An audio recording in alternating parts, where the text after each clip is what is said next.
Match শুরু হওয়ার কথা ছিল বাংলাদেশ সময় বিকাল ৩টায়। তার আগে থেকেই তুমুল বৃষ্টি শুরু হয়।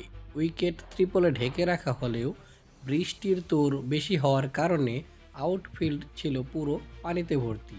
তবুও সময়মতো বৃষ্টি থামলে ৯০ মিনিটের মধ্যে মাঠ প্রস্তুত করে ফেলা যেত। কিন্তু সন্ধ্যা ৬:৩০ পর্যন্ত বৃষ্টি না থামায় ম্যাচ পরিত্যক্ত ঘোষণা করেন ম্যাচ রেফারি অ্যান্ডি প্রাইকফ। আইসিসি ইভেন্টে বৃষ্টি দুর্ভাগ্য সবসময় ভর করে দক্ষিণ আফ্রিকার ওপর। সেই ১৯৯২ বিশ্বকাপ থেকে শুরু। এরপর অনেকবারই বৃষ্টির কবলে পড়ে টুর্নামেন্ট থেকে ছিটকে যাওয়া বা বাদ পড়ার পরিস্থিতি তৈরি হওয়ার মুখোমুখি হতে হয়েছে প্রোটিয়াদের। এবারও আইসিসি চ্যাম্পিয়ন্স ট্রফির দ্বিতীয় ম্যাচে বৃষ্টির কবলে পড়ল তারা।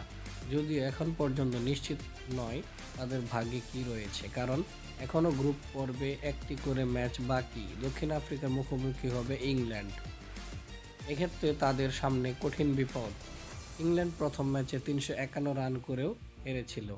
পরের দুই ম্যাচের একটি আফগানিস্তানের বিপক্ষে। ইংলিশরাই ফেভারিট। সেক্ষেত্রে ইংল্যান্ড এবং দক্ষিণ আফ্রিকার ম্যাচটা হবে সেমিফাইনালে ওঠার নির্ধারক।